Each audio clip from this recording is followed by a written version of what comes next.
ஏன் தமிழர் வரலாறு பேசப்பட வேண்டும்? ஏன் தமிழர் வரலாறு பேசப்பட வேண்டும் என்றால் இந்த கேள்வி உங்களுடைய உள்ளத்திலும் எப்போதும் எழுந்திருக்கும்.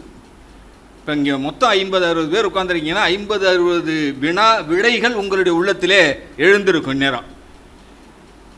நானும் அதுபோல் கேட்டுட்டேன், ஏன் தமிழர் வரலாறு பேசப்பட வேண்டும்? இந்த பேச வேண்டும் என்பது செய்வினை, பேசப்பட வேண்டும் என்றால் பேச வைக்க வேண்டும் என்ற பொருளில் வருகிறது. ஆமாம், அப்படி தானே? அப்படி தான் போட்டிருக்காங்க. பேச வைக்க வேண்டும். அது நாம் இப்போ கிட்டத்தட்ட முதல்ல நாம் அதை தமிழர் வரலாறு, அதில் அடிப்படையில் ஒன்று தமிழர் வரலாறு படைக்கப்பட வேண்டும். ஒன்று, அது தமிழர் வரலாறாகவே படைக்கப்பட வேண்டும்.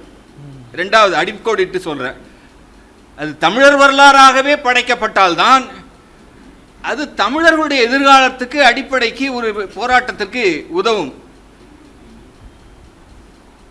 படைக்கப்பட்டால் மட்டும் போதாது. நிறைய நூல்கள், தமிழர் வரலாறு குறித்த நூல்கள்லாம் வந்துவிட்டன.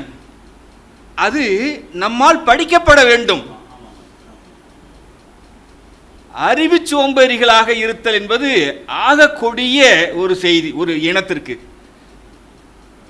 கண்ணிருந்தும் படிக்க தெரிந்தும் அதை படிக்காமல் வெறும் வாய்ச்சொல் வீரராக இருப்பதில் மிகப்பெரிய கொடிய ஒரு ஆபத்து.